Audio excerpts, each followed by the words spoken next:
这是一个没有怪兽的平行世界。大古、飞鸟、我梦从小在一起长大，和我们一样，他们只在电视上见过奥特曼的身影。那时候的他们很喜欢奥特曼。有一天，三人在公园遇到一个神秘的红鞋少女，他们一起快乐地玩耍，并对着长庚星许下了一个约定。随着岁月流逝，我梦、大古、飞鸟长大成人，他们逐渐忘记了奥特曼并步入社会，过着普通人的生活，心中也早已忘记了光和希望。这天，大古被同事们嘲笑，因为他最近总是做些与奥特曼有关的梦。他找到女友丽娜，向她讲述最近的经历，可丽娜也没有头绪。他来到猪星团的餐馆，仿佛间又看见团叔变成赛文奥特曼。于是大古把自己刚刚看见的一幕告诉儿时的玩伴飞鸟和我梦，两人也只是当做一个玩笑。可没想到，第二天两人就找到大古，他们告诉大古，他们也梦到了自己变身成奥特曼。大古说，或许真的存在多元宇宙，生活着完全不同的他们。就在这时，大古看见远处出现一个穿着红鞋的女孩，但很快又消失不见。这一天，大古三人与丽娜的父亲早田、猪星团、香秀树和北斗星司几位叔叔一起出来聚会。就在这时，邪恶的黑暗法师手中打出一道旋风，刮向一辆行驶的卡车，卡车失去控制，朝着过马路的孩子们撞了过去。只见几个大叔立刻瞬移闪开，北斗星司冲上驾驶室踩下刹车，团叔救下滑向马路的婴儿车，早田和北斗则救下其他孩子。大古看到身手矫健的几位前辈，不禁感叹，几天后怪事又再次发生。大古正在带客户参观，可下一秒周围的人突然全部消失，随之面前出现一只巨大怪兽，眼看怪兽就向大古袭来。危机时刻，大古身后出现一个奥特曼，奥特曼冲上前与怪兽展开搏斗，但很快就被怪兽压制，被按在地上摩擦。这时大古回想起小时候看过的奥特曼剧情，他急忙冲向奥特曼，告诉对方怪兽的弱点。奥特曼踢开怪兽起身，直击怪兽弱点，按照提示果真打倒了怪兽。这位奥特曼变回人类模样，告诉大古他的名字叫未来，同时对大古表示感谢。随后大古又回到了现实世界，然而他看到不远处正是刚刚见到的未来。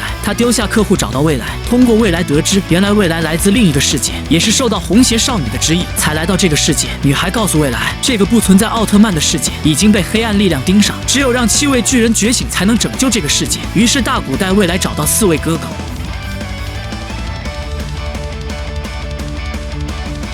众人一脸懵逼，哥哥们都不认识他，这也让未来倍感失落。这个平行世界没有奥特曼。这时海上刮了一阵旋风，旋风登陆城市，变成一个怪兽庞顿。未来告诉大古自己要去战斗了，随后变身成梦比优斯奥特曼。第一次见到真实的怪兽与奥特曼，群众都惊呆了。怪物口中射出2道光焰，打倒梦比优斯，随后开始大肆破坏城市，人们四散逃离。梦比优斯冲过去阻止怪兽，紧接着一个射线就消灭了怪兽。正以为胜利之时，没想到一个巨大罩子困住梦比优斯。随后希波利特星人出现，原来这都是他的阴谋。透明罩中的梦比优斯变成一座铜像，现在已经没人能保护地球了。怪兽再次从地里钻出，而且还是2只同时出现。丽奈赶回电台，社长要他播报灾害情况，他却让社长给他3分钟。正当人们绝望之际，广播里响起丽奈的声音，他呼吁大家不要放弃希望，只要心中还有想守护的东西，就一定能找回那些已经被遗忘的重要信念。大古、飞鸟、我梦3人听完之后，都决定亲自去寻找心中的答案。大古看着邪恶的宇宙人以及天上闪烁的奥特之星，终于回想起小时候的约定。他曾答应红鞋女孩，如果世界陷入危机，他一定会变成奥特曼保护这个世界。平行时空的记忆被唤醒，大古终于回想起身为迪迦保护地球的点点滴滴，同时手上出现神光棒，迪迦奥特曼终于变身。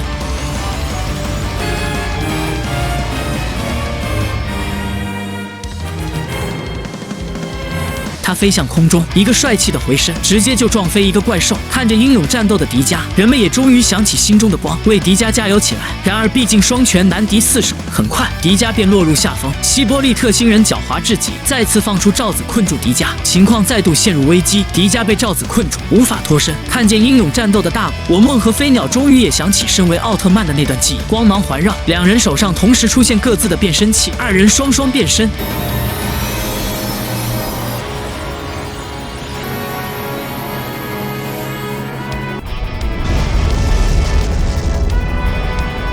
盖亚、戴拿2奥同时现身，联手打破罩子救出迪迦。平成3杰正式同框，携手对战邪恶宇宙人。见形势不妙，希波利特星人起飞想跑，迪迦紧随其后。他抓住希波利特星人，在空中缠斗起来。迪迦躲过敌人的攻击，放出奥特光线将宇宙人打回地面。戴拿与盖亚也同时放出大招击败怪兽。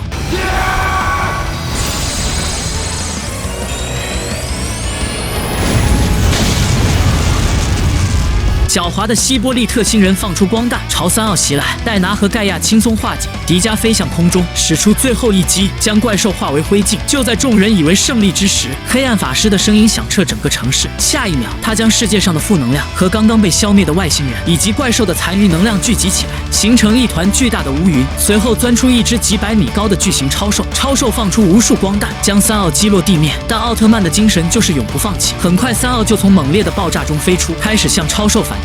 看着英勇战斗的奥特曼，地面的众人为心中的英雄们激动地呐喊加油。人类的呼声终于让4位奥特前辈也回忆起当年战斗的时光。早田手上赫然出现变身器，4人变身，奥特兄弟同时现世。4奥首先救出变成铜像的梦比优斯，随后5奥飞上天空，帮助正在战斗的平成3姐。至此，奥特8勇士正式同框，激动人心的时刻开始了。只见怪兽向8奥射出一道强力光焰，8奥联手使出奥特光盾，并将攻击反弹了回去。超兽见势不妙，逃向太空。赛文扔出头镖，众奥一起将能量注入赛文头镖上，霎时头镖化作无数光刃，疯狂切割超兽身体。接着8奥放出一道融合光线，伴随着光波，怪兽被炸得粉碎。8奥回到地球，不料无数的黑暗法师分身从地面升起，竟汇聚成一个巨大幻影。他扬言自己不会消失，还要消灭所有平行世界的奥特曼。迪迦全力释放光线，变换闪耀形态，其他几人也同样散发金光，全力放出必杀光线。8奥光线汇聚在一起，形成一道强烈的融合光线，射向巨大的黑暗法师。黑暗法师在耀眼的光芒之下，化为了点点灰烬，消失在空中。8位奥特曼变回人间体，他们又一次用自己的双手保护了地球，保护了自己心爱之人。一旁的未来也完成自己的使命，他的身体焕发光芒，回到他本来的世界。而大古3人心中也重新燃起希望之光，收获爱情，并追求各自的梦想。这是一部承载了无数人童年的奥特曼大电影。故事中，平成系的梦比优斯、盖亚、戴拿、迪迦，昭和系的初代赛文、杰克、艾斯奥特曼们都登场了，甚至连奥特曼们的人间体也都原班人马上阵。比较荧屏上前后的变化，不得不感慨，曾经奥特曼的演员们真的老了。这可是小影心中实实在在的童年啊！必须点赞收藏，关注我，我是小影，电影新解说，经典不错过。